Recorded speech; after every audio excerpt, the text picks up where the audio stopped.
Hello friends, स्वागत है आपके इस नई वीडियो में। इस वीडियो में जो है हम साइंस एंड टेक की मैराथन डिस्कस करेंगे। मतलब इसमें जो प्रीलिम्स आ रहा है उसके लिहाज से वेरियस टॉपिक्स को डिस्कस करेंगे। और साइंस एंड टेक में आप देखते हैं कि पिछले काफ़ी टाइम से काफ़ी क्वेश्चंस पूछे जा रहे हैं। 10 टू 12 क्वेश्चन जो है प्रीलिम्स में हर साल आते हैं, है ना। तो हम कोशिश करेंगे कि ज़्यादा से ज़्यादा जो इम्पोर्टेंट टॉपिक्स है, जो बायोटेक है या जीव विज्ञान की जो और दूसरी चीज़ें हैं, है ना। और इसके अलावा जो आईटी है, आईटी वाले सेक्शन से भी काफ़ी क्वेश्चंस आते हैं, तो हम इन चीज़ों को इसमें डिस्कस करेंगे। और साइंस एंड टेक की रणनीति क्या होनी चाहिए और कौन से टॉपिक ज़्यादा इम्पोर्टेंट है, कहाँ से ज़्यादा क्वेश्चंस आते हैं। अगर इन सब को आपको जानना है तो हमारे डिस्क्रिप्शन में आपको एक लिंक मिल जाएगा इसकी स्ट्रैटेजी से रिलेटेड, वो आप जाके देख लीजिएगा। तो इसके बाद में आप इस वीडियो को देखिएगा। चलिए स्टार्ट करते हैं बिना टाइम वेस्ट करे। तो सबसे पहले हम जीव विज्ञान की मुख्य विशेषताएं देखेंगे। इसमें जो है वेरियस चीज़ें होंगी जिसमें सेल्स के बारे में क्वेश्चंस यूपीएससी पूछती है। यूकैरियोटिक, प्रोकैरियोटिक सेल्स जो भी होती हैं, न्यूक्लियस या डीएनए से रिलेटेड बहुत सारे क्वेश्चंस इसमें होंगे। तो अपन इनको डिस्कस करते हैं। इसके बाद जो है साइंस एंड टेक का जो बायोटेक वाला पोर्शन है उसको डिस्कस करेंगे, जिसमें डीएनए, आरएनए सब के बारे में हम पढ़ेंगे। तो चलो स्टार्ट करते हैं। तो सबसे क्या होता है कि जीव विज्ञान के अंदर हम जीवित जीवों का अध्ययन करा जाता है। जो भी लिविंग ऑर्गेनिजम्स है ना, जीवित जीव, उन्हीं का। इसमें आकृति विज्ञान, शरीर में किस तरह से चीज़ें चलती हैं, ये सब शरीर रचना विज्ञान, व्यवहार, इन सभी के बारे में हम इसमें पढ़ेंगे। तो सभी से सबसे पहले जो जीव विज्ञान में जो सबसे आधारभूत इकाई होती है वो क्या होती है? सेल होती है, यानी कि कोशिका। तो सबसे पहले हम सेल बायोलॉजी यानी कि कोशिका विज्ञान को पढ़ेंगे, है ना। तो परिभाषा इसकी क्या होती है? कोशिका जीवन की सबसे छोटी और आधारभूत इकाई के रूप में परिभाषित किया जाता है, जो कि जीवन की सभी प्रक्रियाओं के लिए उत्तरदायी होती है। ठीक है। इसके अलावा कोशिका जो होती है सभी जीवित जीवों के आधारभूत और संरचनात्मक कार्यात्मक इकाई होती है। यानी कि अगर कोई भी जीव है तो उसमें कोशिका तो होगी ही, चाहे एक ही कोशिका क्यों ना हो, है ना। हम जो किंगडम्स पढ़ेंगे नीचे, मतलब आने वाले समय में, उसमें 5 तरह की किंगडम्स हम पढ़ेंगे। उनमें से जो 5 किंगडम में सिंगल सेल या फिर मल्टी सेल ऑर्गेनिज्म को हम देखेंगे। यानी कि अगर सिंगल सेल, अगर कोई छोटा सा भी ऑर्गेनिज्म है तो एटलीस्ट उसमें 1 सेल तो होती ही है ना। तो चलिए इसके बाद में जो है संरचनात्मक कार्यात्मक इकाई है। मतलब कि अगर कोई जीव है तो वो अपना कार्य बिना कोशिका के कर ही नहीं सकता। ठीक है। तो एटॉन वोक जो ल्यूवेन हॉक है ना, उन्होंने सबसे पहले जीवित कोशिका को देखा था। मतलब इन्होंने देखा था, लेकिन क्या हुआ, रॉबर्ट ब्राउन थे, इन्होंने सबसे पहले जो केंद्रक होता है, न्यूक्लियस भी जिसको बोलते हैं, उसकी खोज रॉबर्ट ब्राउन ने करी थी। ठीक है। इसके बाद में कोशिका विशेष रूप से सूक्ष्म आकार की होती है, काफ़ी छोटी होती है ना। लेकिन कभी कभी अपवादों के साथ में बड़ी कोशिकाएं भी मिलती है, जैसे शुतुरमुर्ग का अंडा सबसे बड़ी कोशिका अभी तक का मिला है ना। इसके बाद में जो यूकैरियोटिक कोशिका होती है उसका जो व्यास होता है, हम इसके बारे में डिटेल में नीचे पढ़ेंगे, 10 से लेकर 100 माइक्रोमीटर तक होता है। इसके अलावा जीवन की जो उत्पत्ति होती है उसके बारे में यूपीएससी ने 2012 में एक क्वेश्चन पूछा था। तो सबसे पहले देखिए, तो जो हमारा जो जीवन है ना, वो जो है मेन चीज़ों से कार्बन, हाइड्रोजन, नाइट्रोजन तत्वों से समूह से मिला है, जो पृथ्वी पर जीवन की उत्पत्ति के लिए मुख्य रूप से उत्तरदायी थे। ठीक है। आप देखेंगे कि जो हमारे बेस पेयर्स होते हैं, मतलब हम जो नीचे पढ़ेंगे डीएनए के अंदर, मतलब एडेनिन, ग्वानिन, साइटोसिन, मतलब जितने भी बेस पेयर्स होते हैं वो इसी के बने होते हैं, नाइट्रोजन के। हाइड्रोजन आप देखते हैं वाटर में काफ़ी इंपॉर्टेंट रोल प्ले करता है। हमारा शरीर कार्बन से बना होता है। ठीक है। तो कोशिकाओं का वर्गीकरण दो तरह से किया जाता है ना। कौन-कौन सा होता है? एक यूकैरियोटिक और प्रोकैरियोटिक। इनको हम नीचे डिटेल में पढ़ते हैं, है ना। फिर घटकों के आधार पर इनको डिवाइड किया जाता है। इसके बाद में अगर प्रोकैरियोटिक और यूकैरियोटिक कोशिका का काफ़ी इंपॉर्टेंट अंतर अगर देखने को मिलता है, कोशिका का आकार। सबसे पहले तो प्रोकैरियोटिक कोशिकाएं आमतौर पर काफ़ी छोटी साइज में होती है, 0.2 से लेकर 2 माइक्रोमीटर तक, जबकि यूकैरियोटिक कोशिकाएं जो होती है 10 से लेकर 100 माइक्रोमीटर तक होती है। इसके अलावा उदाहरण अगर देखें तो बैक्टीरिया और जो आर्किया की जो कोशिकाएं होती है वो प्रोकैरियोटिक होती है ना, बैक्टीरिया में जो मिलती है। और हम में यानी कि जंतुओं में या फिर पादप में जो मिलती है, प्लांट्स में, वो जो होती है वो यूकैरियोटिक कोशिका होती है। देखिए, वो जो प्रोकैरियोटिक कोशिका होती है उनमें वेल डिफाइंड न्यूक्लियस नहीं होता, यानी न्यूक्लियस अनुपस्थित होता है, जबकि यूकैरियोटिक में उपस्थित होता है न्यूक्लियस, केंद्रक जिसको बोलते हैं, नाभिक, सॉरी, है ना। फिर इसके बाद में जो है झिल्ली संलग्न अनुपस्थित होते हैं इनमें, मतलब झिल्लियाँ नहीं होती है, मेम्ब्रेन। और इसमें जो है लाइसोसोम, गोल्जी कॉम्प्लेक्स, है ना, रेटिकुलम, माइटोकॉन्ड्रिया, क्लोरोप्लास्ट, ये सब शामिल होते हैं जो झिल्ली वाले अंग होते हैं। इसके बाद में कसाविका, है ना। तो इसमें 2 प्रोटीन निर्माण ब्लॉकों से मिलकर बनता है ये। और जबकि जो है जटिल एक से अधिक कोशिकाओं से मिलकर सूक्ष्म नलिकाओं से मिलकर ये बनता है ना, कशाविका जो इसकी यूकैरियोटिक में होती है। इसके बाद में कोशिका भित्ति की बात करें, सेल वॉल, तो जो एनिमल होते हैं वही या फिर जीव होते हैं, जीव जंतु होते हैं, उनमें तो ये नहीं मिलता, लेकिन जो प्लांट्स होते हैं उनमें कोशिका भित्ति मिलती है प्लांट्स में। ठीक है, तो यही यहाँ पे लिखा हुआ, आमतौर पर रासायनिक रूप जटिल होता है इनमें, जबकि केवल पादप कोशिकाओं में और कवक में रासायनिक रूप से सरल होता है। वो ये यहाँ मिलता है, केवल पादप कोशिकाओं में मिलता है, जंतु कोशिकाओं में सेल वॉल नहीं मिलती है ना। प्लाज्मा झिल्ली की बात करें तो आमतौर पर नहीं होती है, यहाँ होती है कोशिका द्रव्य यानी कि साइटोप्लाज्म। कोई साइटोस्केलेटन नहीं होता है इसमें, जबकि इसमें साइटोस्केलेटन और साइटोप्लाज्मिक स्ट्रीमिंग होती है। ठीक है, इसके बाद राइबोसोम, आपने देखा होगा कि प्रोटीन बनाने के लिए प्रमुख होता है राइबोसोम। तो जो है छोटे होते हैं इसमें बड़े होते हैं। इसमें कोशिका विभाजन है ना, कोशिका कोई भी होती है तो अपने आप को डिवाइड करके नई कोशिकाएं बनाती है। तो जो इसमें जो होता है वो द्विखंडन होता है, जिसको बाइनरी फिजन बोलते हैं इसमें, जबकि समसूत्री यानी माइटोसिस होता है। और गुणसूत्रों की संख्या देखें तो इसमें एक, यानी कि वास्तविक गुणसूत्र नहीं होते हैं, इसमें गुणसूत्र एक से अधिक होते हैं। इसके बाद में प्रजनन की बात करें तो अर्धसूत्री विभाजन नहीं होता, इसमें केवल डीएनए अंशों का स्थानांतरण होता है, जबकि इसमें अर्धसूत्री विभाजन होता है। फिर इसके बाद में दो पादप कोशिका और जो जंतु कोशिका है, इसका यूपीएससी ने 2021 के पेपर में 20 के पेपर में क्वेश्चन भी पूछा था, तो आप उसको वहाँ से भी देख सकते हैं, उसको इसको पढ़ने के बाद में सॉल्व करें। जैसे कि आमतौर पर जो पादप कोशिका होती है जंतु कोशिकाओं से बड़ी होती है, यानी कि जो प्लांट्स की जो शेल्स होती हैं वो काफ़ी बड़ी होती हैं, और जंतु कोशिका आमतौर पर पादप कोशिकाओं से छोटी होती है। और यहाँ पे हमने भी देखा कि कोशिका भित्ति अनुपस्थित होती है, जबकि यहाँ पे जो प्लांट कोशिकाएं होती हैं उनमें कोशिका भित्ति उपस्थित होती है। ठीक है, इसके बाद में प्लाज्मोडेस्माटा जो उपस्थित होता है, इसमें प्लाज्मोडेस्माटा अनुपस्थित होता है। क्लोरोप्लास्ट उपस्थित होता है, आपने देखा होगा ना पादपों को जो हरा कलर मिलता है इसी की वजह से मिलता है। यहाँ पे क्लोरोप्लास्ट अनुपस्थित होता है ना। क्लोरोप्लास्ट में भी डीएनए पाया जाता है। डीएनए मेन रूप से 3 जगह मिलता है हमें डीएनए कहाँ देखने को मिलता है, एक तो माइटोकॉन्ड्रिया में देखने को मिलता है, एक न्यूक्लियस में देखने को मिलता है, और तीसरा ये जो है क्लोरोप्लास्ट में, इसमें भी सेल मतलब जो पादप कोशिका उनमें भी डीएनए देखने को मिलता है। इसके बाद में इसकी जो रिक्तिका होती है वो बड़ी, मतलब वैक्यूल्स जो होते हैं ना, इंग्लिश में वैक्यूल्स बोलते हैं, तो रिक्तिका बड़ी और स्थायी होती है, जबकि रिक्तिका छोटी और अस्थायी होती है। ठीक है, इसका टोनोप्लास्ट रिक्तिकाओं के चारों ओर उपस्थित होता है, इसमें अनुपस्थित होता है ना। इसके वैक्यूल्स जो होते हैं छोटे होते हैं, प्लांट सेल्स के जो वैक्यूल्स होते हैं मतलब रिक्तिकाएं होती है वो काफ़ी बड़ी होती है। इसके अलावा पादपों के निचले भाग की गतिशील कोशिकाओं को छोड़कर तारक केंद्रक अनुपस्थित होता है, जबकि तारक केंद्रक यहाँ पे उपस्थित होता है। इसके बाद कोशिका की परिधि पर केंद्रक उपस्थित होता है, जबकि यहाँ पर कोशिका के केंद्र पर केंद्रक उपस्थित होता है ना। यहाँ पे भी परिधि पर यहाँ पे केंद्रक उपस्थित होता है, कोशिका के यहाँ पे केंद्र में होता है केंद्रक। ठीक है, परिधि मतलब जो कोशिका है उसके यहाँ पे आसपास में जो है यहाँ पे केंद्रक मिलता है, जबकि यहाँ पे क्या होता है कोशिका के केंद्र में केंद्रक मिलता है, न्यूक्लियस।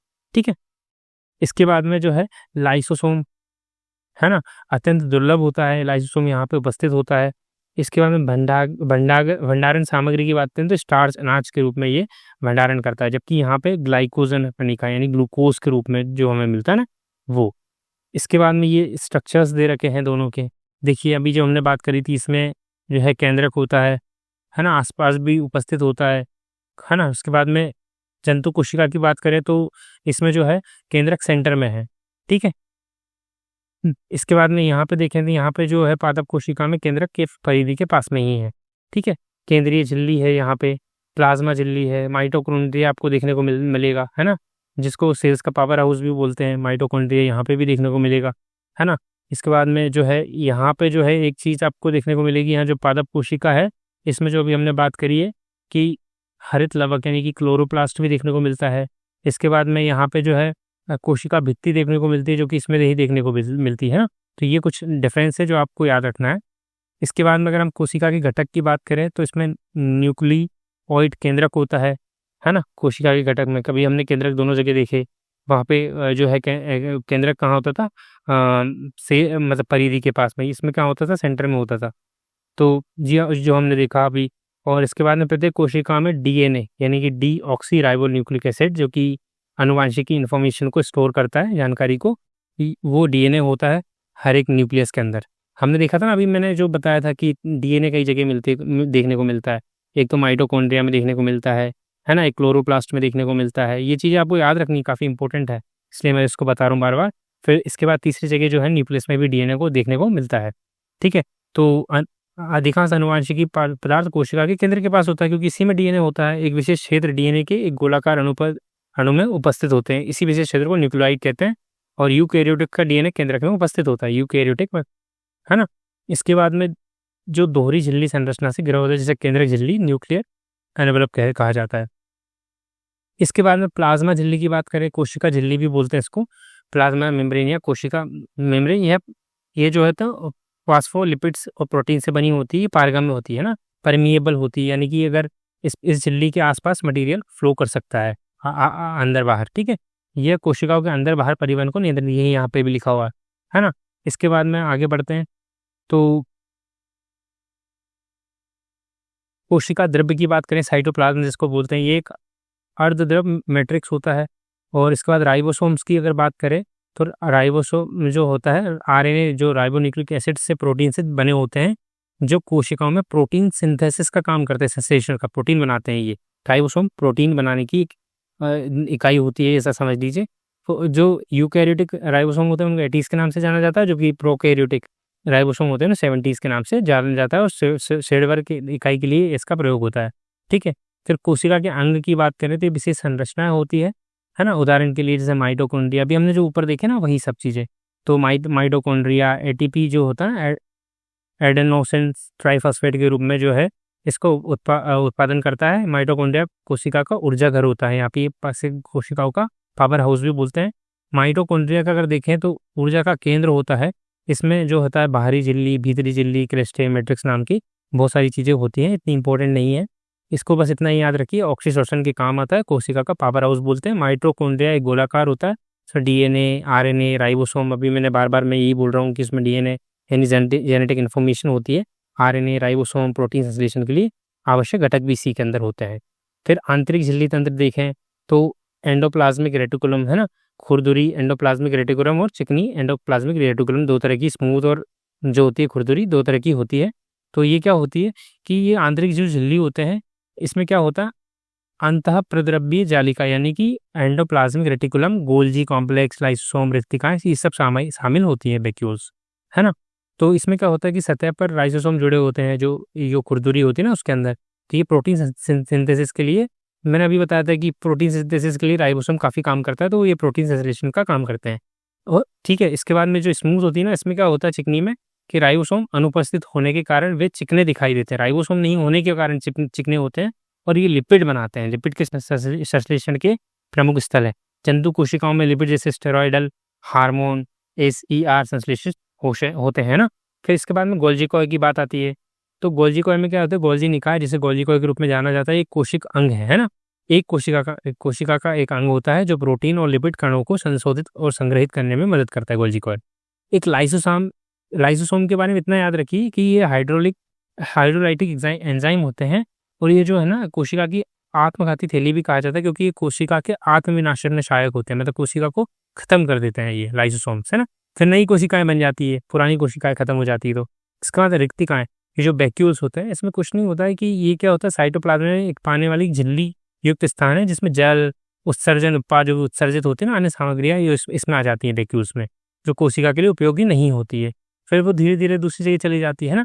तो इसके बाद में लबक प्लास्टिड की बात करें तो प्लास्टिड सभी पादपों की कोशिकाओं और यूग्ले नोइड्स में पाए जाते हैं, ठीक है। सभी जितनी भी प्लांट्स की जो कोशिकाएं होती है ना पादपों की, उनमें लबक पाए जाते हैं। हरित लबक हमने अभी देखा था। तो ये जो लबक होते हैं वो क्या करते हैं, रंग द्रव्य पिगमेंट होते हैं जिनसे पादपों को विशिष्ट रंग मिलते हैं। पिगमेंट के प्रकार के आधार पर प्लास्टिड को क्लोरोप्लास्ट, क्रोमोप्लास्ट और ल्यूकोप्लास्ट में वर्गीकृत किया गया, है ना। फिर मैंने एक चीज़ और इम्पोर्टेंट बताई थी, माइटोकॉन्ड्रिया की तरह क्लोरोप्लास्ट भी दोहरी झिल्ली से घिरी हुई होती है जिसमें डबल स्ट्रैंडेड डीएनए होता है। मैंने बताया था ना 3 जगह डीएनए होते हैं, तो इसमें से एक माइटोकॉन्ड्रिया हो गया, एक क्लोरोप्लास्ट हो गया, है ना। इनमें डीएनए मिलते हैं और राइबोसोम भी इसमें अंदर मिलते हैं। राइबोसोम क्या करते हैं, प्रोटीन सिंथेसिस का काम करते हैं। फिर इसके बाद में स्टेम सेल्स आती है। स्टेम सेल्स की काफ़ी इंपॉर्टेंट होती है और आज की बायोटेक में भी काफ़ी इंपॉर्टेंट है। आपकी कई सारी असाध्य बीमारियों को भी इससे इलाज संभव होता है ना। कई ऑर्गन्स की नए डेवलप किए जा सकते हैं स्टेम सेल्स की मदद से। तो स्टेम कोशिकाएं विशिष्ट मानव कोशिकाएं होती है ना, जिनमें विभिन्न प्रकार की कोशिकाएं जैसे मांसपेशी कोशिकाएं, मस्तिष्क कोशिकाएं विकसित करने की क्षमता होती है। कोई भी मतलब अंग इनसे डेवलप किया जा सकता है। स्टेम कोशिका अपरिपक्व कोशिका होती है, मैच्योर नहीं होती है, तभी तो हम इसको विभाजित कर सकते हैं, जो विभाजित होकर समान कोशिकाएं निर्मित कर सकती है तथा शरीर की विभिन्न कोशिकाओं में विकसित हो सकती है। कोशिका सामर्थ्य सेल पोटेंसी को एक अन्य प्रकार की कोशिकाओं में विभेद करने की क्षमता होती है। स्टेम सेल से कई तरह की होती है। 2020 में क्वेश्चन भी पूछा गया इससे रिलेटेड यूपीएससी में। एक टोटीपोटेंट होती है जो किसी भी कोशिका में मतलब जो है डिवाइड हो सकती है। स्टेम कोशिकाएं मानव शरीर में सभी प्रकार की कोशिकाओं में परिवर्तित हो सकती है। उदाहरण युग्मनज यानी जाइगोट जो होता है वो भी स्टेम सेल्स होता है, तो उसमें से भी वो किसी में भी डेवलप हो सकता है।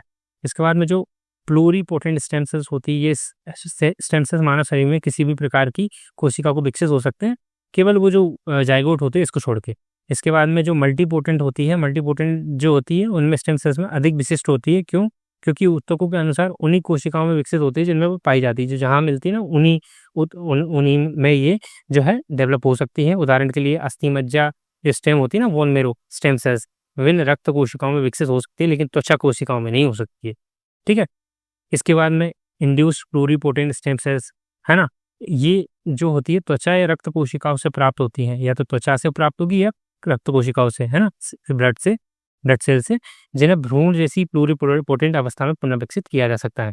इसके बाद में अगर देखे जाए तो मूल कोशिका प्रकारों से विचलन, है ना, जैसे एक तो विषाणु, ये अपनी विशिष्ट मेजबान कोशिका के बाहर निष्क्रिय परजीवी होती हैं। जो वायरस होता है ना, ये बिना होस्ट के किसी भी काम का नहीं है। जब इसको होस्ट मिलता है तो वो उसी की जो है सेल्स का यूज़ करके अपना जो प्रोलिफरेशन है वो करता है। यानी कि वायरस जो है परजीवी होता है, अगर वो किसी के अंदर नहीं है, बाहर है, तो वो किसी काम का नहीं है। आपने सुना होगा ना ज़ॉम्बी वायरसेस। हम जब आर्कटिक एम्प्लीफिकेशन के बारे में पढ़ते हैं कि अगर मान लो अगर आर्कटिक पिघलता है तो बहुत सारे जो फ्रोजन वायरस है जो इनएक्टिव है वो एक्टिव हो जाएंगे, यानी कि सक्रिय हो जाएंगे और काफ़ी ज़्यादा ये जो है हार्म कोज कर सकते हैं लोगों को। तो ये जो विषाणु जो है मेज़बान कोशिका के बाहर किसी भी काम का नहीं होता, वहाँ निष्क्रिय परजीवी होते हैं, है ना। और विरियन यानी विरियंस भी बोलते हैं इनको भी। तो इसमें क्या होता है विरियंस में और विषाणु में डिफरेंस, विषाणु और विरियन के बीच मुख्य अंतर क्या होता है कि न्यूक्लियो प्रोटीन कण है विषाणु, जबकि विरियन वायरस का सक्रिय संक्रामक रूप है। जब उसको होस्ट मिल जाता है उसको विरियन बोल देंगे। ठीक है, सक्रिय रूप, ऐसा वायरस जो सक्रिय हो गया उसको बोलेंगे विरियन। ठीक है, बस इतना सा अंतर है। फिर इसके बाद में वायरॉइड्स होते हैं। ये क्या होते हैं? संक्रामक एजेंट होते हैं। इनमें बिना किसी सुरक्षात्मक परत जैसे प्रोटीन परत के बिना केवल नग्न आरएनए होता है, केवल आरएनए से बने हुए होते हैं वायरॉइड्स। फिर इसके बाद में ये जो होते हैं पादपों को संक्रमित करते हैं, लेकिन किसी जीवन के किसी अन्य रूप को नहीं करते हैं। मेजबान कोशिका को नष्ट करके स्वयं उनके स्थान पर ढाल लेते हैं। ठीक है, मतलब ये वही मेजबान कोशिका की जो है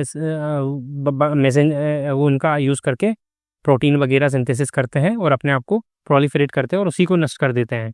इसके बाद में वायरॉइड जीनोम आरएनए के छोटे एकल जालीनुमा वृत्त होते हैं, है ना, जालीनुमा होते हैं ये। फिर इतना इंपॉर्टेंट नहीं है। फिर लाइकेन की बात करें तो लाइकेन के होते हैं सिम्बायोटिक रिलेशन, यानी सहजीवी संबंध होता है किस किस का? शैवाल यानी एल्गी का और कवक यानी फंगी के बीच। कवक और फंगी के बीच में जो म्यूचुअल रिलेशनशिप होता है ना, उसी को हम लाइकेन बोलते हैं ना। लाइकेन की बहुत एक खास बात है, क्या होता है कि ज़्यादा प्रदूषण वाले इलाकों में ये नहीं पाए जाते हैं, उगते हैं। इसीलिए क्या ना इनको इकोसिस्टम इंडिकेटर भी बोलते हैं, है ना। तो ऐसा यूपीएससी अगर एनवायरनमेंट में भी क्वेश्चन पूछे कि which of the following are ecosystem indicator, है ना, तो ये लाइकेन उसमें अगर दे रखा हो तो आप उसका चूज़ कीजिएगा। इसके बाद में स्वपोषी और विषमपोषी दोनों तरह के होते हैं, यानी कि ये क्या होते हैं प्राइमरी प्रोड्यूसर भी हो सकते हैं, विषमपोषी भी हो सकते हैं, है ना। शैवाल जो है कवक के लिए भोजन तैयार करते हैं। जो एल्गी होता है ना वो कवक यानी कि फंगी के लिए भोजन तैयार करता है, और फंगी जो कवक होता है वो क्या करता है अपने सहयोगियों को आश्रय प्रदान करता है। ये मान लो समझ लीजिए कि कवक है और ये फंगी आराम से ये शैवाल जो यहाँ आराम से ले रहा है, ये इसको खाना देगा और ये जो है इसको शेल्टर देगा, यानी कि अपनी जो जगह देगा, खनिज तत्व देगा, ये सब। ठीक है, तो ये मैंने आपको बता ही दिया।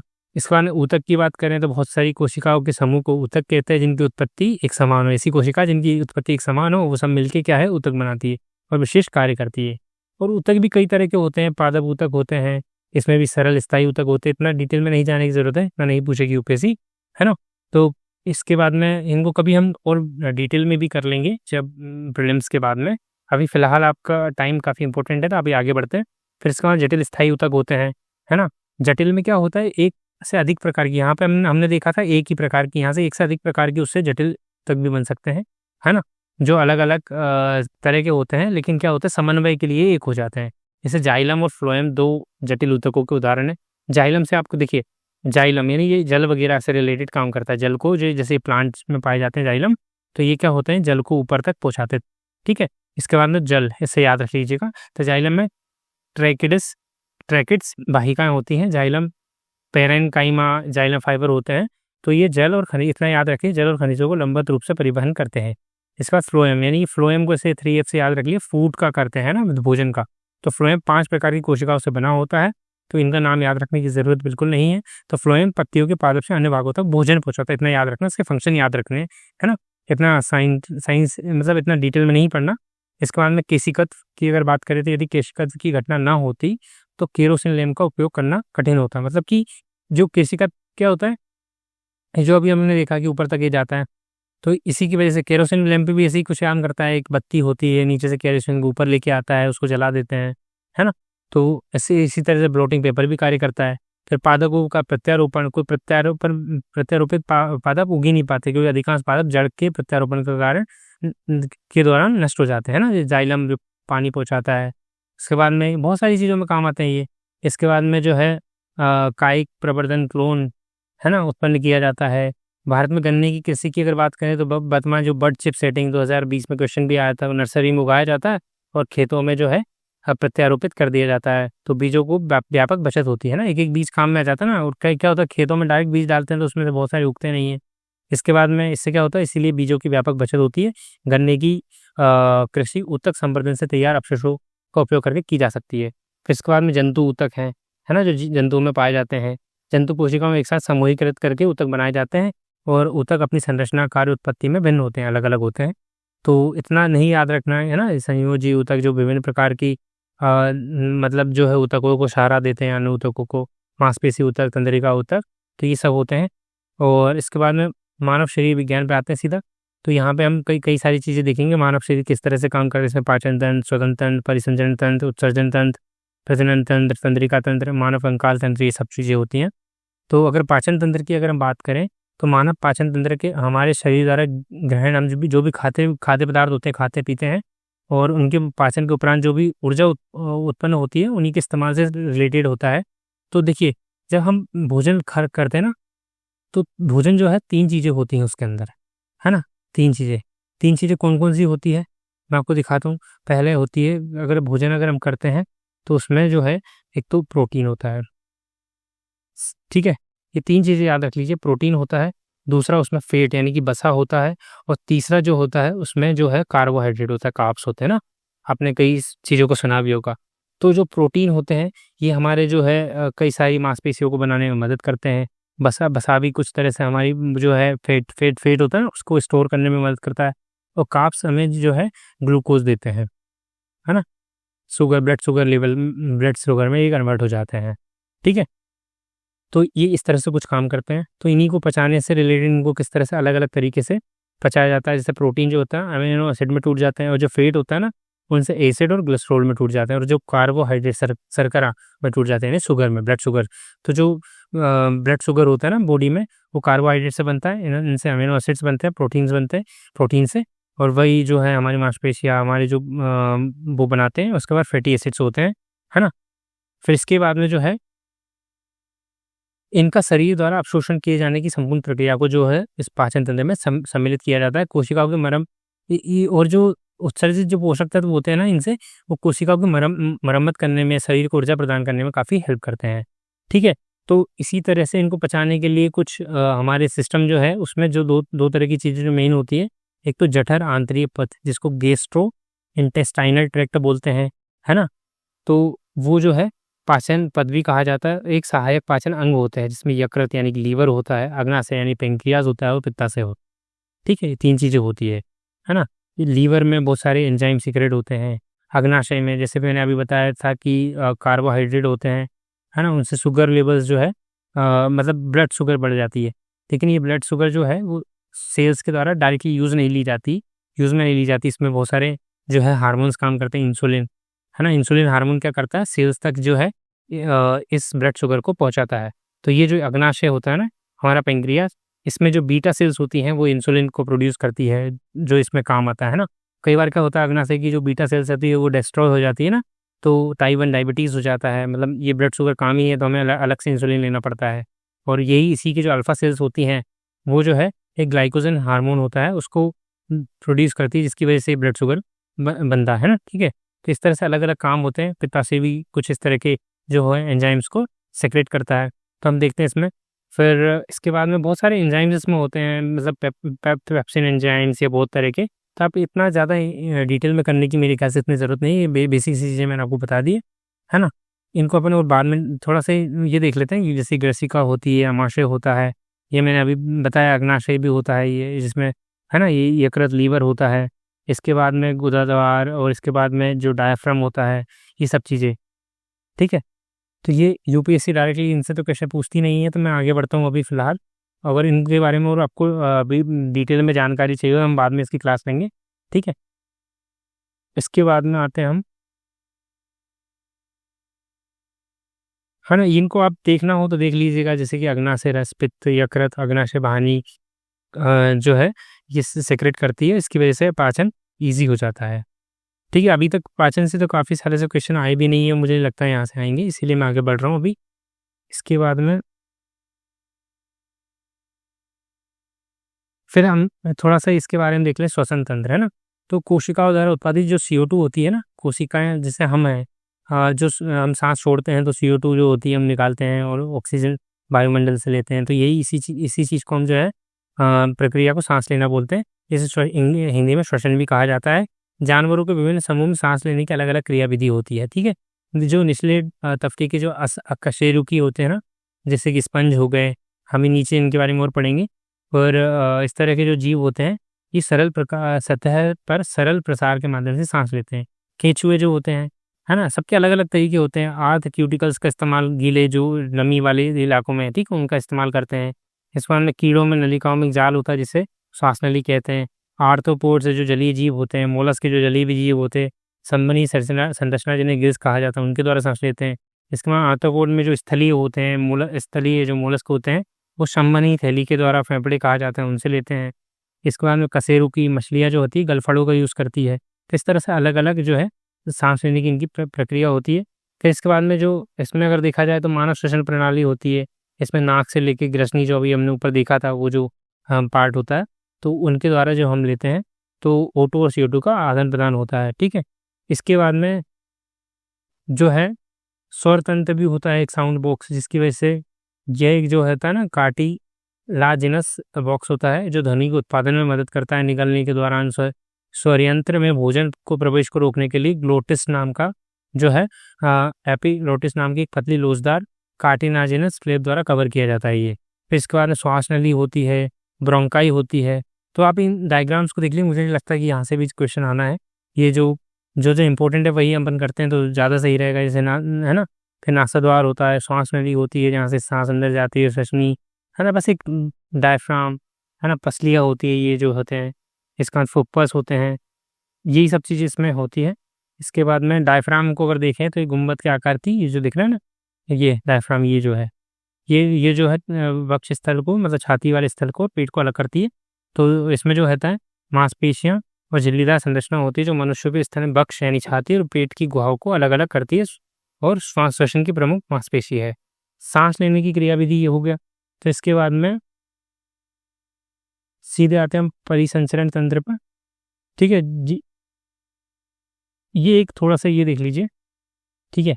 ऑक्सीडेटिव तनाव क्या होता है कि ऑक्सीडेटिव क्षति की स्थिति का वर्णन करने के लिए इसका यूज़ किया जाता है ना? इसमें क्या होता है कि मतलब जो है, इसके परिणामस्वरूप मुक्त कण की उत्पत्ति और एंटीऑक्सीडेंट सुरक्षा के बीच महत्वपूर्ण संतुलन प्रतिकूलित होता है ना? इसमें क्या होता है, एंटीऑक्सीडेंट रेडिकल के गठन को रोककर, मतलब जो ऑक्सीडेंट रेडिकल निकलते हैं ना, उसके गठन को रोककर उन्हें साफ करके, और उनके अपघटन को, जो एंटीऑक्सीडेंट रेडिकल जो होता है ना, वो को बढ़ावा देकर मुक्त रेडिकल प्रेरित उत्तक क्षति को रोकते हैं, ठीक है। इसके बाद में परिसंचरण तंत्र की बात करें तो इसमें भी वही चीज़ें हैं, इतनी इंपॉर्टेंट नहीं है।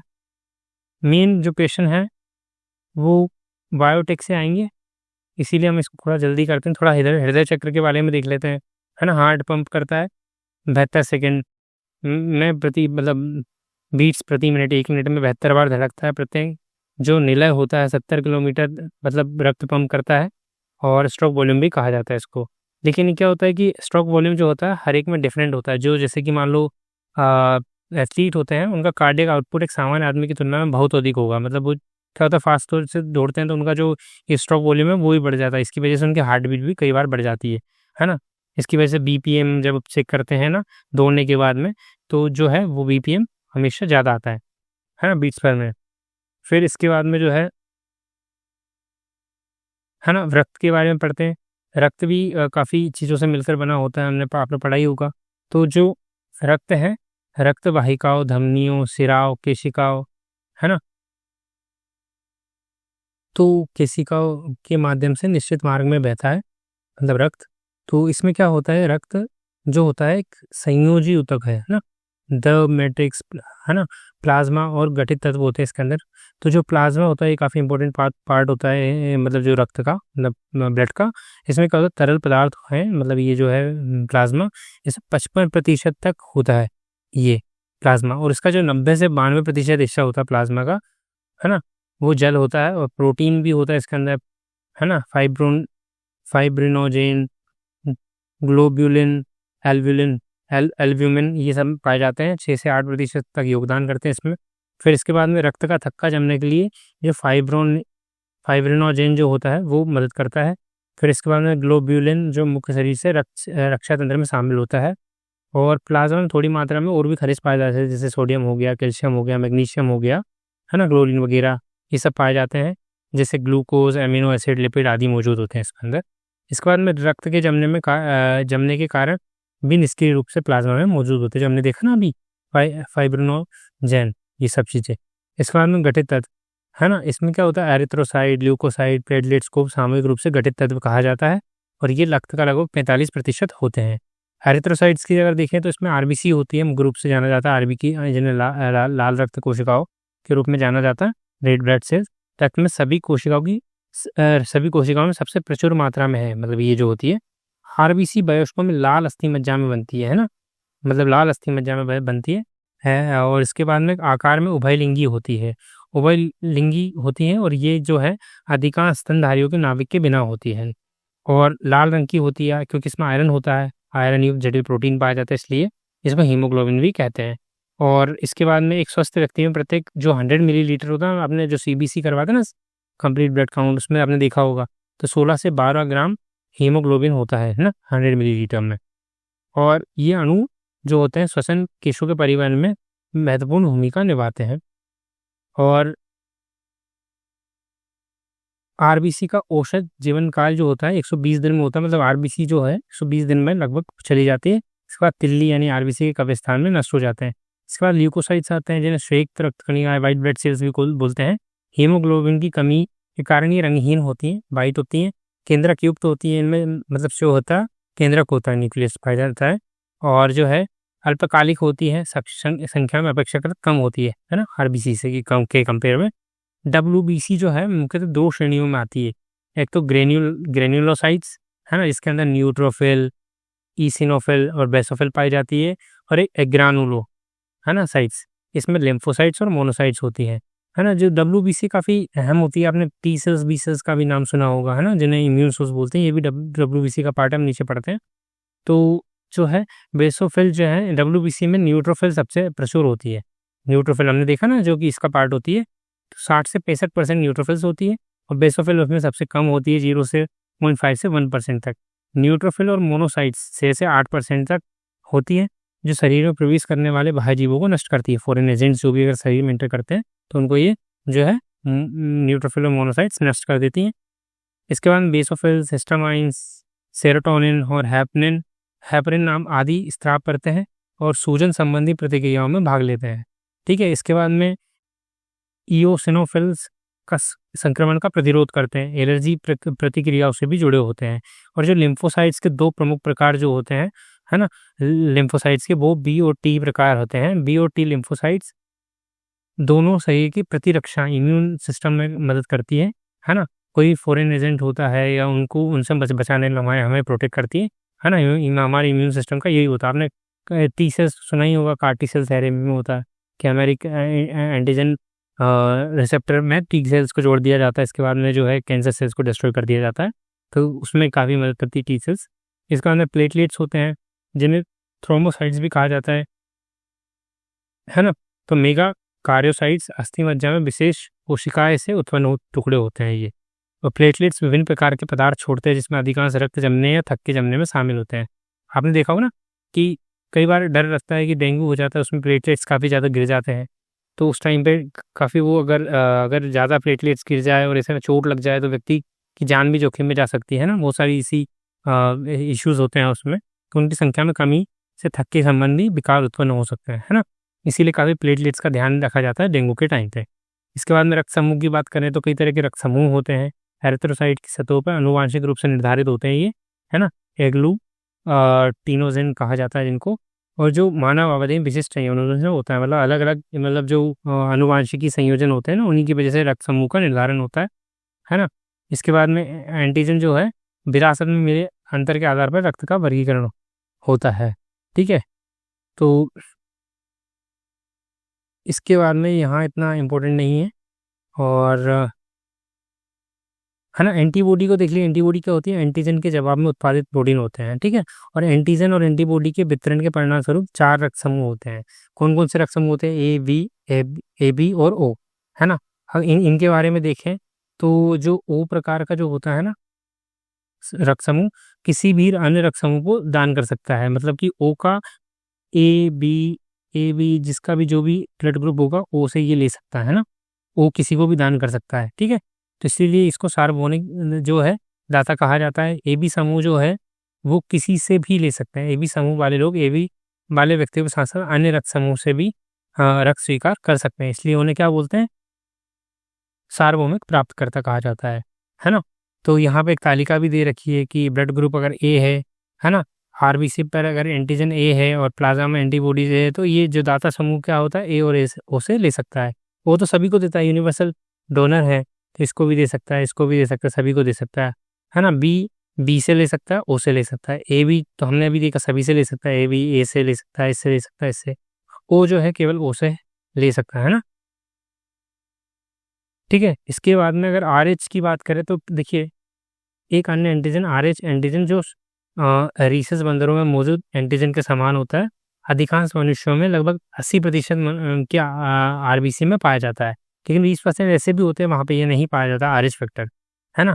तो जिनमें पाया जाता है उनको पॉजिटिव बोलेंगे, आरएच पॉजिटिव, है ना। तो जिनमें आरएच फैक्टर जो होता है अगर पॉजिटिव होता है तो वो ए पॉजिटिव बी पॉजिटिव इस तरह से बन जाते हैं, है ना। और जिनमें अनुपस्थित होता है वो नेगेटिव हो जाते हैं, जैसे कि ए नेगेटिव बी नेगेटिव, है ना, ब्लड ग्रुप होता है ना। तो जी का अकॉर्डिंग ये पॉजिटिव और आरएच फैक्टर पे देखा जाता है। क्या होता है कि जब ब्लड डोनेशन की बात आती है तो आरएच फैक्टर को भी देखा जाता है। अगर आरएच फैक्टर अगर मिसमैच होगा, प्लस माइनस हो जाएगा, तो इससे क्या होगा कि कुछ ऐसा प्रोटीन बन सकता है जिससे क्या होता है सारी आरबीसीज डिस्ट्रॉय हो सकती है, तो काफ़ी सीवियर कंडीशन हो सकती है। इसलिए ये भी देखा जाता है, आरएच फैक्टर भी देखा जाता है। इसलिए जैसे कि पॉजिटिव वाले को पॉजिटिव से ही लेना चाहिए, है ना, इस तरह से। तो अगर मान लो गर्भवती माँ का आरएच नेगेटिव है और भ्रूण का आरएच पॉजिटिव है, और जो होता है क्या होता है कि अगर बाद में जब अगर गलती से जो बच्चे के जन्म के समय अगर ये दोनों मिक्स हो जाते हैं थोड़ी भी मात्रा में, तो क्या होता है कि काफ़ी इसके विरुद्ध एंटीबॉडी तैयार शुरू करना कर देती है बॉडी। उसके बाद गर्भधारण के मामले में जो है लीक हो सकती है ये सब चीज़ें, तो इसकी वजह से भ्रूण के आरबीसी को नष्ट कर सकती है। तो इसके लिए क्या किया जाता है कि पहले बच्चे के जन्म के तुरंत के बाद माँ को आरएच एंटीबॉडीज देकर उससे बचाया जाता है, ठीक है। इसके बाद में लसिका होती है, रक्त में ऊतक द्रव होता है ना। तो लसिकाओं में कुछ नहीं, वही है ब्लड का फ्लो बनाने में मदद करती है, इतना याद रखिएगा। इसके बाद में उत्सर्जन तंत्र पे हम आते हैं। तो जंतुओं द्वारा ammonia, urea, uric acid, carbon dioxide, जल, आयन जैसे कि Na, K+, chlorine, phosphate, sulphate आदि शरीर में एकत्रित जो भी होते हैं का निष्कर्षण या तो उपापचयी गतिविधियों द्वारा या अतिरिक्त अंतर्ग्रहण जैसे कि अन्य तरीकों से किया जाता है। इन दोनों को पूरी तरह से आंशिक रूप से हटाना होता है, ठीक है। तो अमोनिया देखिए अमोनिया उत्सर्जित करने की प्रक्रिया को क्या बोलते हैं? मतलब उत्सर्जन करें ना, तो उसमें क्या होता है? अम्मोनो नोटेलिज्म, है ना, इसको बोलते हैं। कई छोटी मछलियाँ, जलीय उभयचर, जलीय कीड़े, है ना, अमोनो टेलिक होते हैं। तो इसमें क्या होता है कि अगर कभी यूपीएससी क्वेश्चन पूछ लिया कि जो जलीय जीव जंतु है वो अमोनिया का उत्पादन करते हैं, तो आप राइट टिक करेंगे, ठीक है। क्योंकि मछलियाँ जो है ये अमोनिया का उत्सर्जन करती हैं। जलीय उभयचर, जलीय कीड़े, ठीक है। इसके बाद में स्थलीय मतलब एनवायरनमेंट से भी काफ़ी लिंक है ये वाला बायोलॉजी का चैप्टर, तो वो याद रखिएगा ये। स्थलीय अनुकूलन के कारण जल के संरक्षण के लिए यूरिया और यूरिक एसिड जैसे कम विषैले नाइट्रोजन, यूरिया किससे बनता है? नाइट्रोजन से बनता है ना। यूरिया बनाने के लिए हम नाइट्रोजन फिक्सेशन करते हैं, है ना, बैक्टीरिया में बनाया जाता है ना। तो यूरिक एसिड जैसे कम विषैले नाइट्रोजन युक्त अपशिष्टों का उत्पादन आवश्यक हो गया है ना। तो स्थलीय अनुकूलन के कारण। इसके बाद स्तनधारी जो है स्थलीय उभयचर होते हैं, समुद्री मछलियाँ होती हैं, मुख्य रूप से यूरिया को उत्सर्जित करते हैं। इनको यूरियोटैलिक जंतु कहलाते हैं। उपापचय की बात करें तो द्वारा उत्पादित अमोनिया इन जंतुओं के लीवर में यूरिया में परिवर्तित हो जाता है। लीवर में जाके जो है अमोनिया यूरिया में बदल जाता है ना, और रक्त में निर्मुक्त कर दिया जाता है, जिसे फिल्टर किया जाता है, मतलब किडनी फिल्टर करती है। फिर इसके बाद में जो यूरिन में आपने देखा होगा यूरिया निकलता है कई बार, है ना, तो इसी वजह से होता है, उपापचय क्रियाओं की वजह से। इसका कारण सरीसृप, पक्षी, घोंघे, कीड़े नाइट्रोजन युक्त अपशिष्टों को यूरिक एसिड के रूप में उत्सर्जित करते हैं, है ना। ये भी यूरिक एसिड को उत्सर्जित करते हैं, जिन्हें यूरिकोटैलिक जंतु कहलाते हैं इसीलिए। इसके बाद में जैसे कि आपकी अधिवृक्क ग्रंथि, इसके बाद में वृक्क धमनी, जो किडनी हो गया, वृक्क हो गया, है ना। तो ये इसके बारे में यहाँ से है ना। और इसके बाद में मेडुला, ये इनको मेडुला बोलते हैं। कैल्विस हो गया, है ना, पश्चिम हाशिरा हो गया, इनको बोलते हैं। इसके बाद में ये जो है मूत्र वाहिनी होती है। ये डायग्राम है, इतना इंपॉर्टेंट फिलहाल तो नहीं, ये यूपीएससी तो नहीं पूछती अपना। फिर इसके बाद में मानव उत्सर्जन तंत्र की बात करें तो उसी से रिलेटेड ये डायग्राम था। तो किस तरह से उत्सर्जन करते हैं? मनुष्य में उत्सर्जन तंत्र में एक जोड़ी गुर्दे होते हैं, मतलब 2 किडनीज होती हैं, है ना। ये मूत्रवाहिनी होती है एक जोड़ी, एक मूत्राशय होता है, एक मूत्र मार्ग, ठीक है, ये सब चीज़ें। तो इसमें इतना इम्पोर्टेंट है नहीं वैसे ये तो, है ना। किडनी में 10 लाख जटिल ट्यूबुलर संरचना होती है, जिन्हें नेफ्रॉन कहा जाता है, जो कार्यात्मक इकाइयाँ होती हैं, और प्रत्येक नेफ्रॉन के 2 भाग होते हैं, ठीक है। तो इतना इम्पोर्टेंट ये है नहीं, इसको आगे चलते हैं।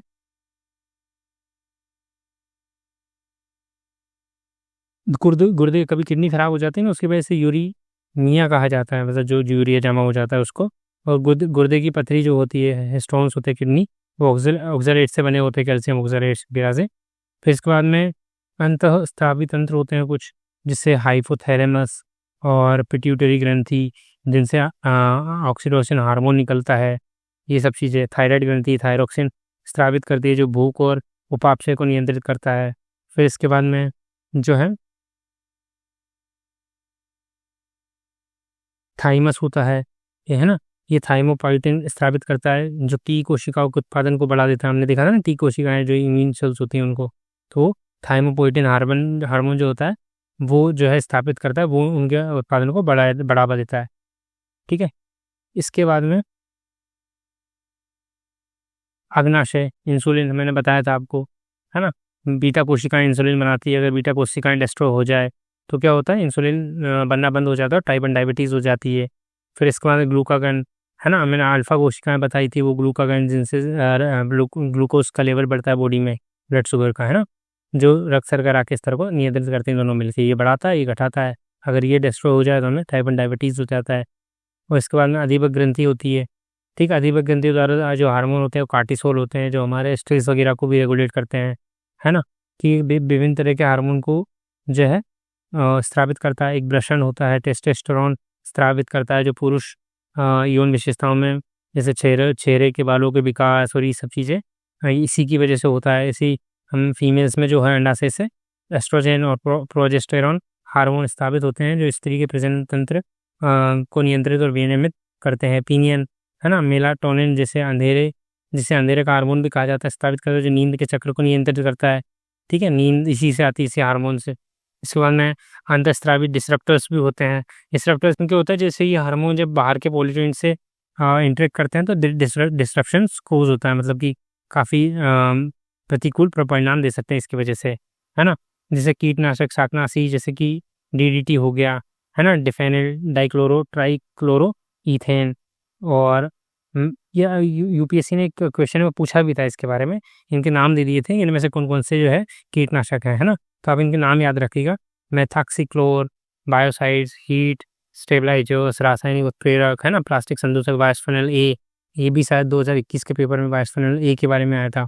फार्मास्यूटिकल्स, ये सब चीज़ें, 17 अल्फा, ये सब चीज़ें।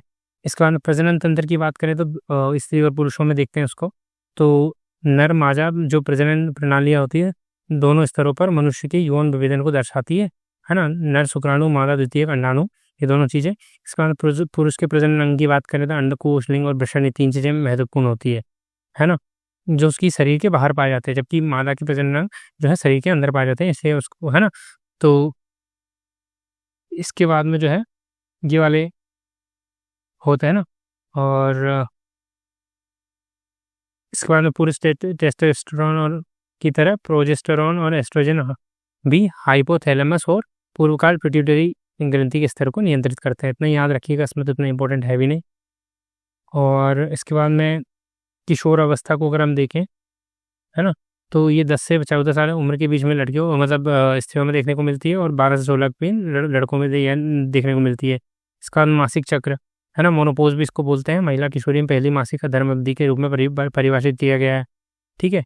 और जो है तंत्रिका तंत्र की देखें, न्यूरो सिस्टम की, तो तंत्रिका तंत्र कोशिकाओं का एक संगठित समूह है जो एक नेटवर्क के माध्यम से संवेदी, ग्राही, विद्युत, रासायनिक उत्तेजनाओं को उस स्थान तक ले जाने के लिए विशिष्ट जहाँ प्रतिक्रिया होती है। इसमें क्या होता है, तंत्रिका तंत्र परिधीय और केंद्रीकृत होते हैं, है ना। सीधे न्यूरॉन्स पे देखते हैं अपन, है ना। तो जैसे कि ये होते हैं डेंड्राइट होते स्ट्रक्चर्स होते हैं, और इसके बाद में ये यहाँ पे केंद्रक होता है ना। तो ये किस तरह से काम करता है, कोशिका शरीर में बेन कोशिका अंग दोनों पिंडों के साथ साइटोप्लाज्म होता है, जिन्हें निसल ग्रेन्यूल कहा जाता है। और जो डेंड्राइट न्यूरॉन जो होते हैं के प्रक्षेपण है न्यूरॉन के, डेंड्राइट जो होते हैं ना, जो अन्य न्यूरॉन से संकेत सूचना प्राप्त करते हैं, मतलब डेंड्राइट सूचना प्राप्त करते हैं एक न्यूरॉन से दूसरे न्यूरॉन तक। सूचना का स्थानांतरण संकेतों, विद्युत, इलेक्ट्रोकेमिकल संकेतों के माध्यम से होता है, इतना याद रखिएगा। इसके बाद में उत्तेजित कोशिका होती है न्यूरॉन्स, क्योंकि उनकी झिल्ली ध्रुवीकृत अवस्था में होती है। ठीक है। और इसमें क्या होता है, इलेक्ट्रोकेमिकल सिग्नल्स होती है ना, मतलब आयन के चैनल के माध्यम से जो है ये ट्रांसफर करते हैं सिग्नल्स को। ठीक है। इसका एक तंत्रिका आवेग न्यूरॉन से दूसरे न्यूरॉन तक जंक्शनों के माध्यम से प्रेषित होता है, जिन्हें सिनेप्सिस कहा जाता है, और सिनेप्टिक न्यूरॉन भी बोलते हैं उनको। इसके बाद मस्तिष्क का अगर हम देखें तो देखिए, ये प्रमस्तिष्क यानी अग्र मस्तिष्क होता है, ये मध्य मस्तिष्क का पार्ट होता है। ठीक है। मध्य मस्तिष्क में कहीं से ये वाला पार्ट जो होता है ना ये, और जो अग्र मस्तिष्क में थैलेमस, हाइपोथैलेमस, ये सब आते हैं। और इसके बाद पश्चिम मस्तिष्क होता है पिछला वाला पार्ट, है ना। इसमें जो है पोन्स, अनुमस्तिष्क, मेड्यूला, ये सब आते हैं। स्पाइनल कोड होती है। ठीक है। ये कुछ चीज़ें होती है मानव मस्तिष्क में। इसके बाद अग्र मस्तिष्क का संवेदी और सहचर्य कार्यों में काम करता है। इसके बाद मध्य मस्तिष्क जो है आँखों, कानों, इनको नियंत्रित करता है। और इसका पश्चिम मस्तिष्क क्या करता है, जो जीवित रहने के लिए ज़रूरी है भाई, नींद, जागना, ये सब चीज़ें ये पश्चिम मस्तिष्क देखता है ना। तो इतना इम्पोर्टेंट है। और ये जो है एक खोपड़ी से ढका होता है, ये लिखा हुआ है इसमें। इसके बाद में कंकाल तंत्र, मांसपेशियाँ होती है, तो है ना, मांसपेशियाँ मेसोडर्मल मूल के विशेष ऊतक होते हैं, है ना। और उत्तेजना, सिकुड़न, सीए, कैल्शियम, है ना, सोडियम जैसे आयन इसमें मिलते हैं। और लोच जैसे इसमें विशेष गुण भी होती है। मांसपेशियों के विशेष प्रकार होते हैं, जैसे कंकाल की मांसपेशियाँ जो हड्डियों से जुड़ी होती है, चिकनी मांसपेशियाँ होती है, हृदय की मांसपेशी होती है। तो इतना इम्पोर्टेंट ये है नहीं। आगे आते हैं कंकाल, यहाँ से क्वेश्चन बेस बनते नहीं, है ना। ये थोड़ा इंपॉर्टेंट है, इस सेक्शन को आप अच्छे से देखिएगा। जीवों का वर्गीकरण, यहाँ से क्वेश्चन यूपीएससी एनवायरनमेंट की वजह से क्या होता है कि यूपीएससी में जो है जो यूपीएससी का जो प्री होता है उसमें फॉरेस्ट सर्विस भी होती है ना। एफओएस, इंडियन एफओएस मतलब इंडियन फॉरेस्ट सर्विस। तो उसकी वजह से एनवायरनमेंट सेक्शन से काफ़ी क्वेश्चन आते हैं। तो जो ये जीवों का वर्गीकरण है, ये एनवायरनमेंट सेक्शन में काफ़ी रोल प्ले करता है, इसलिए जीव विज्ञान में जब हम इसको पढ़ते हैं ना, तो यहाँ से काफ़ी क्वेश्चन बनते हैं, इसलिए इसको ध्यान से आप एक बार पढ़ लीजिएगा खुद के लेवल पे भी। तो अभी हम एक बार डिस्कस कर लेते हैं इसको। जीवों का वर्गीकरण अगर देखें तो वैज्ञानिक वर्गीकरण प्रयास करने वाले सबसे पहले व्यक्ति अरस्तु थे। ठीक है। तो इन्होंने पादपों, झाड़ियों, जड़ी बूटियों को वर्गीकृत करा। इसके बाद में टैक्सोनॉमी विज्ञान की शाखा जो विशेषकर जीवों के वर्गीकरण से संबंधित है ना। फिर इसमें वर्गीकरण की श्रेणी में 7 प्रमुख श्रेणियाँ आती है। एक तो जगत होता है, यानी कि किंगडम भी बोलते हैं, है ना। तो इस किंगडम में 5 तरह की किंगडम हम पढ़ेंगे आगे से, मोनेरा, प्रोटिस्टा, कवक, पादप और जंतु, है ना। तो ये सब चीज़ें। तो उच्चतम स्तर है, अन्य स्तरों पर उपश्रेणियाँ हैं। संघ फाइलम, संघ किंगडम के भीतर जीवों के कुछ प्रकार की शारीरिक समानताएं खोजने के लिए जीवित जीवों का वर्गीकरण है। उदाहरण के लिए जगत जंतु किंगडम एनिमिलिया तहत आर्थ्रोपोडा। ठीक है, फिर इसके बाद में क्लास आती है, गण आती है, कुल आता है, फैमिली, वंश, जाति आती है ना। जाति में भी स्पीसीज को देखते हैं अलग अलग, है ना। एक ही फैमिली हम देखते हैं ना, इसी फैमिली की बहुत सारी स्पीसीज हैं, वो फैमिली में आ जाती है ना। ये सब चीज़ें होती हैं, तो इनको अपन सीधे ये देखते हैं इंपॉर्टेंट चीज़ें। देखो, सबसे पहले हम देखेंगे कि 5 जगत वर्गीकरण जो 5 किंगडम्स ऑफ एनिमल्स होते हैं वो कौन कौन से। तो आर.एच. बिटेकर ने वर्ष 1969 में 5 जगत वर्गीकरण का प्रस्ताव रखा था। उनके द्वारा जो वर्गीकृत जगत जो थे मोनेरा, प्रोटिस्टा, कवक, पादप और जंतु नाम दिया गया था, है ना। और तो इसको ऐसे याद रख सकते हैं, MP फू आ, यानी कि मोनेरा, प्रोटिस्टा, फंगी यानी कवक, है ना, प्लांट यानी पादप और एनिमलिया यानी जंतु जगत, MP फूपा। तो ये 5 जगत जो है वर्गीकृत किए गए। तो इनको ऐसे याद है। तो जो मोनेरा होता है वो प्रोकैरियोटिक होता है ना। वहीं जो होता है कि मतलब जो सिंगल सेल्स होते हैं ना उनको बोलते हैं प्रोकैरियोटिक, और जो मल्टीपल बहुत सारी कोशिकाओं से मिलकर बने होते हैं उनको यूकैरियोटिक बोलते हैं। तो जो मोनेरा किंगडम होता है इनमें से वो प्रोकैरियोटिक होता है, बाकी सब यूकैरियोटिक होते हैं। इसके बाद में जो है कोशिका भित्ति की बात करें तो जो एनिमल आते हैं, है ना, जैसे जंतु होते हैं उनमें तो अनुपस्थित होती है, और ये बाकी सब में कुछ कुछ में उपस्थित होती है, इनमें उपस्थित इनमें भी होती है। बस ये था कि इनकी बनावट में डिफरेंस होता है।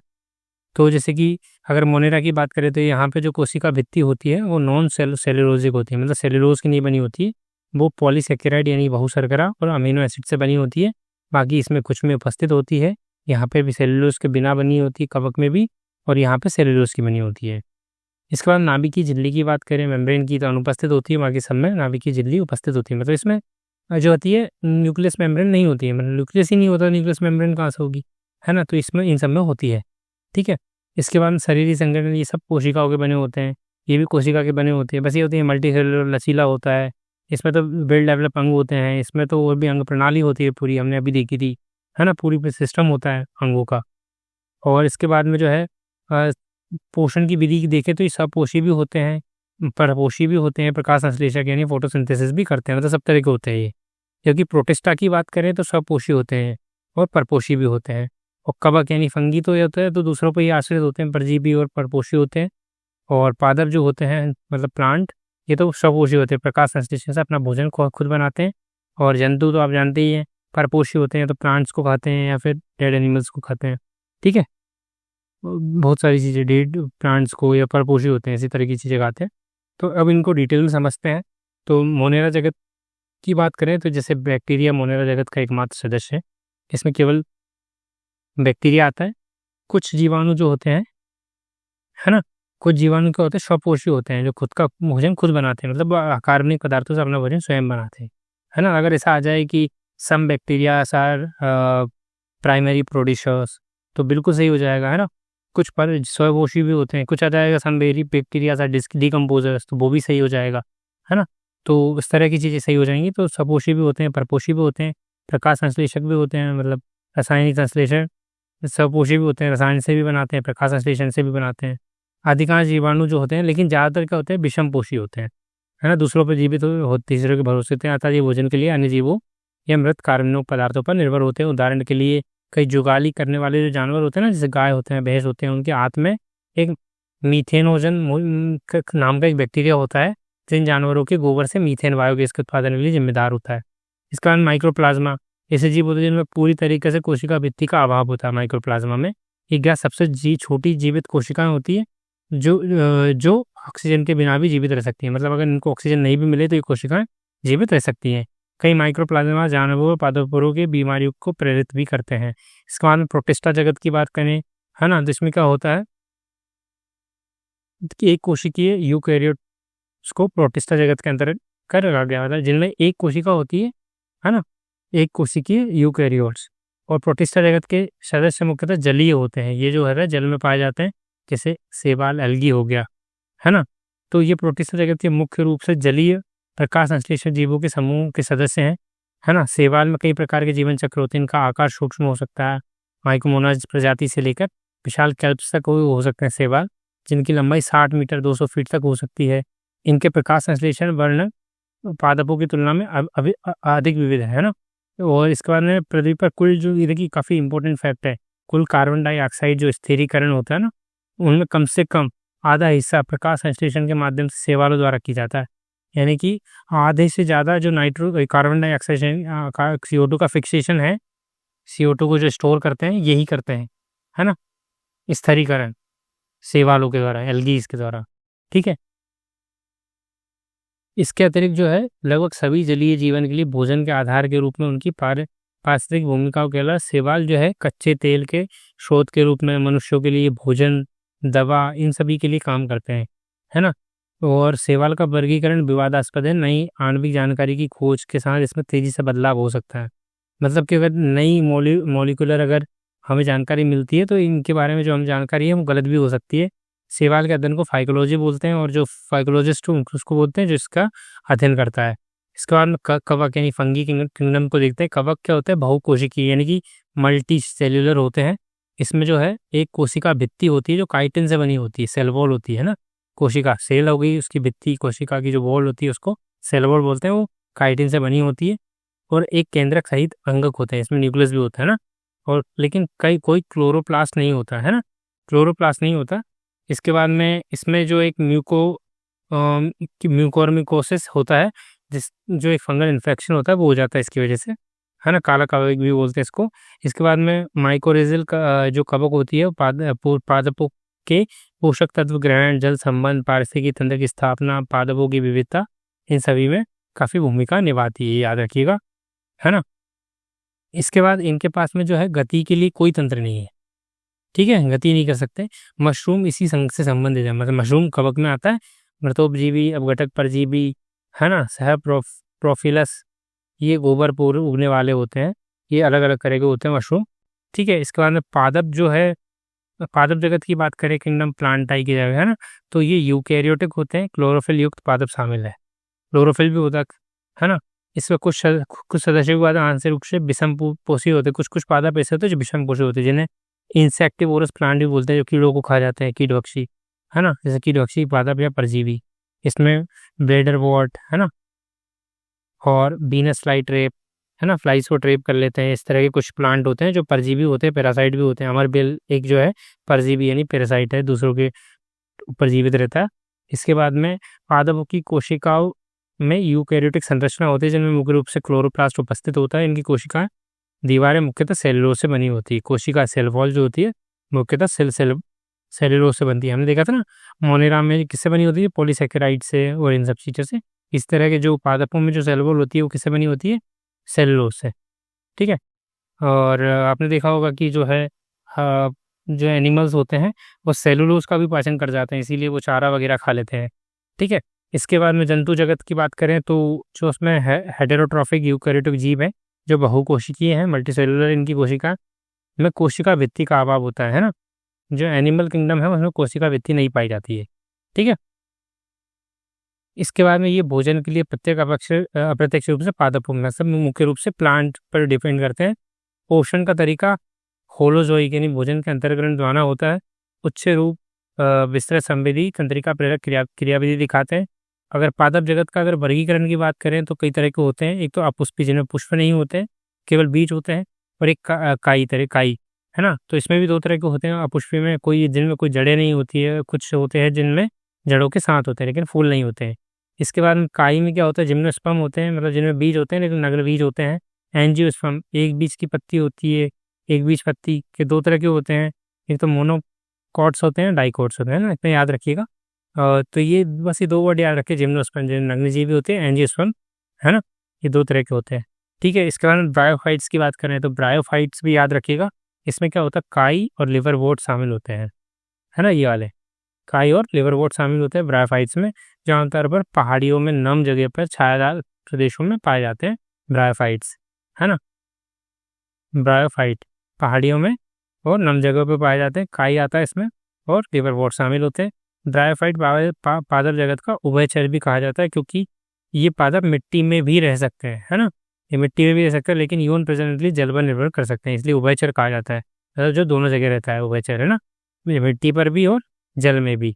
प्रजनन के लिए इनको जल में जाना पड़ता है और मिट्टी में या आके रह सकते हैं।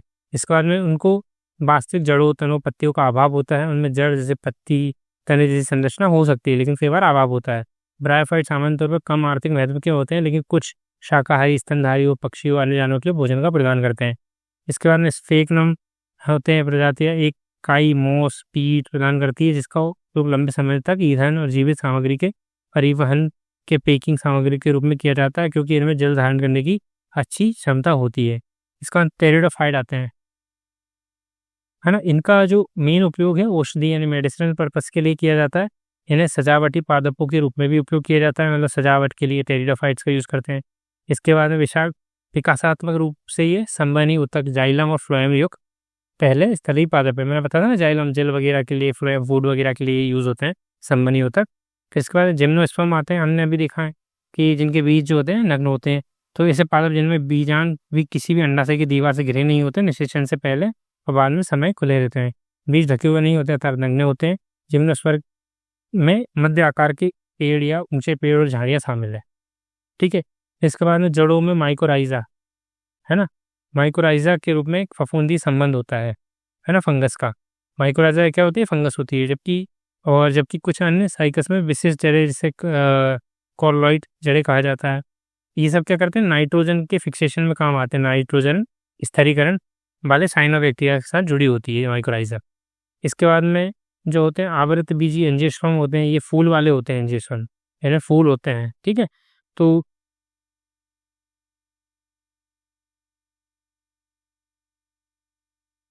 परागकण यानी पोलन और बीजांड ओवुलस जैसी संरचना में विकसित होते हैं। ठीक है। इसके बाद में ये इतना ज़्यादा इम्पोर्टेंट है नहीं, इतना ही याद रखिए, फूल वाले होते हैं, इनमें फूल होते हैं और परागण में हेल्प करते हैं। ठीक है। इसके बाद में आगे बढ़ते हैं। देखो, ये कुछ इंपॉर्टेंट फैक्ट हैं। जब किसी पेड़ की छाल को उसके आधार के पास चारों ओर से गोलाकार तरीके से जब काटता है, धीरे धीरे सूख जाता है, मर जाता है, क्योंकि वो जो जाइलम और फ्लोएम अपना काम नहीं कर पाएंगे। फिर इसके बाद लाइकेन जो खुले चट्टान पर भी, लाइकेन में रिलेशनशिप होती थी ना, हमने देखा था कि फंगी और किसकी, कवक और शैवाल के बीच की सहजीवी। तो ये पारिस्थितिकी तंत्र का निर्माण करने में सक्षम होते हैं, मतलब यहाँ से पूरा पारिस्थितिकी तंत्र बनाने में हेल्प कर सकते हैं। इकोलॉजिकल सक्सेशन आपने पढ़ा होगा, है ना। तो ये फर्स्ट लेवल पे ही आते हैं, है ना। इसके बाद में शीत कक्ष में संग्रहित या भंडारित फलों का जीवन काल लंबा होता है, क्यों कि जो शीत कक्ष में जो होते हैं उनकी श्वसन दर कम हो जाती है, इसलिए वो लंबे टाइम तक। आप फ्रिज में कोई चीज़ रख दोगे, उनकी श्वसन दर कम हो जाएगी, इसकी वजह से वो काफ़ी लंबे टाइम तक जो है संग्रहित रख सकते हैं उसको। इसके बाद में कार्बन चक्र, पृथ्वी पर कार्बन चक्र में कार्बन डाइऑक्साइड, ज्वालामुखी क्रिया, श्वसन और कार्बनिक पदार्थों के क्षय के द्वारा माध्यम से जो है कार्बन जुड़ता है। ये कुछ चीज़ें हैं जो आपको याद रखनी है। इसके बाद जंतुओं का वर्गीकरण देखते हैं, एनिमल्स का। तो इसमें भी कई तरह के वर्गीकरण होते हैं। एक तो फाइलम पोरीफेरा यानी कि संघ पोरीफेरा। इसके सदस्यों में स्पंजेस आते हैं जो फिल्टर फीडर का भी काम करते हैं। फिल्टर फीडर क्या होते हैं? जो जल में उपस्थित खाद्य कणों को फिल्टर कर देते हैं, मतलब उनको साफ कर देते हैं, है ना। इसमें जो ऊतकों की कमी होती है, मतलब ये अवशोषित करके उनको साफ कर देते हैं, फिल्टर कर देते हैं, अलग अलग कर देते हैं। इसके बाद में स्पंज में ऊतकों की कमी होती है ना, और ये उभयलिंगी होते हैं, मतलब इसमें फीमेल के भी और मेल के दोनों के फीचर्स पाए जाते हैं, है ना, उभयलिंगी होते हैं। इसके बाद में एक सिनिडेरिया होती है। सिनिडेरिया में क्या होता है? ये जलीय जीव होते हैं सिनिडेरिया, समुद्री, है ना, सीसाइल। इसके बाद में स्वतंत्र रूप से तैरने वाले होते हैं, है ना।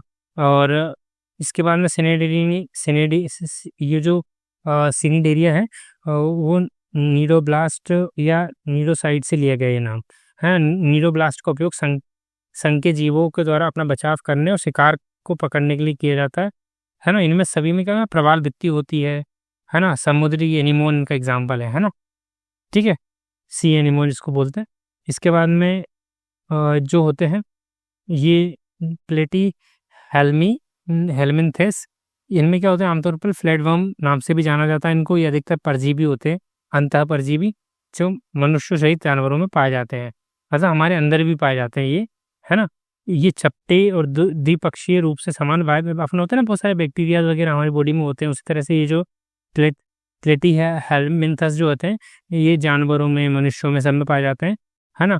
इसमें द्विपक्षीय रूप से समान, बायोलेटरली सिमेट्रिकल, है ना, ट्रिप्लोब्लास्टिक और अकशेरुकी प्राणी है, इनमें आते हैं। इसका ना विशेष कोशिकाएं जिन्हें फ्लेम कोशिका कहा जाता है, ये उत्सर्जन में मदद करती है। ठीक है, इसके बाद में प्लेन एरिया कुछ सदस्यों में पुनर्जन्म की क्षमता होती है, मतलब कि ये दोबारा पुनर्जनन कर सकते हैं, मतलब रिप्रोडक्शन कर सकते हैं, है ना। इसके बाद में टेनिया टेबम इसके उदाहरण है, फेसियोला इतना इंपॉर्टेंट नहीं है ये वैसे।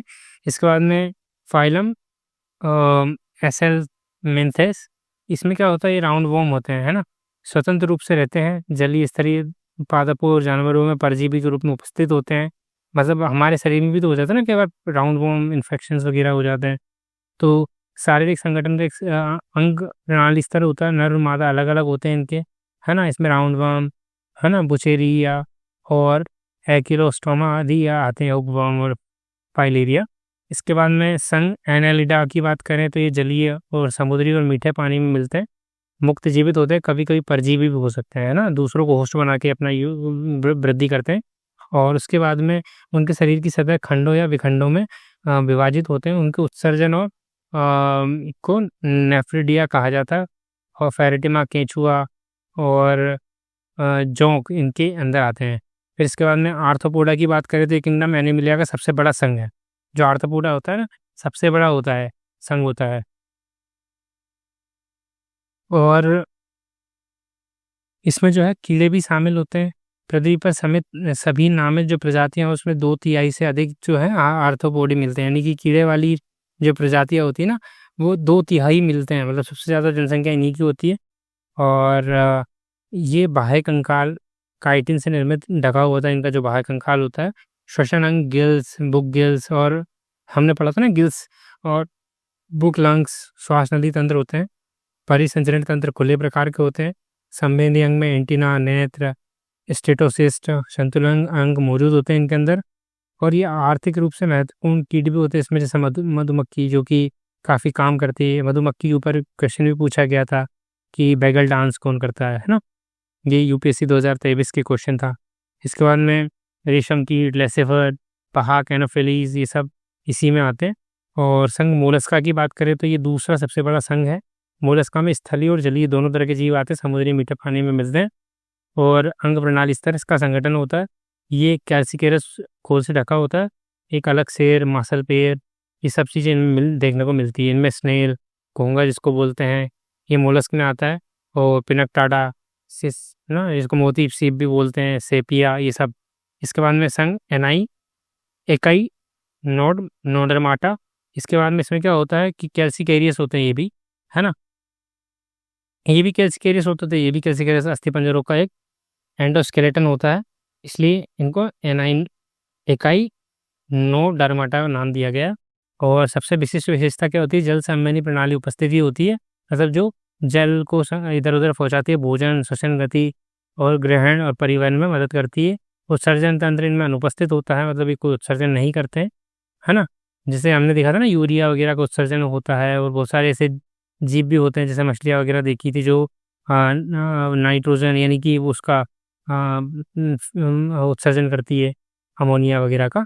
तो इसके बाद में इनमें जो है इस किंगडम में कौन कौन से आते हैं, स्टारफिश, समुद्री अर्चिन, कुकुमेरिया इत्यादि आते हैं। इसके बाद में फाइडन कोडाटा होता है।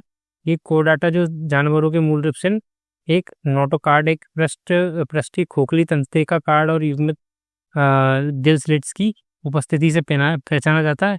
और इसमें ये कुछ एग्जाम्पल्स हैं इसके, जिसमें यूरो कार्डेटा इतना इंपॉर्टेंट नहीं है, रज्जु की अरुज्जु की, तो इन्होंने तुलना दे रखी कॉर्डेट्स और इनकी नॉन कॉर्डेट्स की, तो मुझे लगता है इतना इंपॉर्टेंट है। ये आप 2 टर्म है जो याद रख सकते हैं, एक तो हाइबरनेशन और दूसरा एस्टिवेशन। ठीक है, हाइबरनेशन में क्या होता है कि मौसमी विशेषता होती है, जिसमें क्या होता है कि वो जो कोई भी ये चमगादड़, भालू, ये जो होते हैं, वो मतलब श्वास और गति इतनी धीमी कर लेते हैं कि चयापचय और इनकी दर इतनी कम हो जाती है कि इनका जो है काफ़ी लंबे टाइम तक ये बिना खाए पिए लंबे टाइम तक इस हाइबरनेशन की प्रोसेस में रह सकते हैं। ये सब चीज़ें धीमी करने के बाद में श्वास का हम काफ़ी धीरे कर लेंगे, हृदय की गति धीरे थम जाएगी, है ना। और ये मौसमी होता है, क्योंकि एस्टिवेशन ये ग्रीष्म निष्क्रियता होती है, ये शीत होती है और ये ग्रीष्म होती है ना। इसमें क्या होता है, ये निष्क्रिय अवस्था है जिसमें निष्क्रिय हो जाते हैं। उपयोग जंतु गर्म और शुष्क परिस्थितियों में जीवित रहने के लिए करते हैं। ये कौन कौन करते हैं, घोंगा, मेंढक, सैलामेंडर, रेगिस्तानी कछुए, मतलब जो भी रेगिस्तान या गर्म जगहों पे रहते हैं, आदि जंतुओं में एस्टिवेशन देखने को मिलता है और हाइबरनेशन जो है पोलर एरियाज़ में देखने को मिलता है। इसमें चमगादड़, भालू, कृंतक ये सब देखे जाते हैं, ठीक है? तो आज के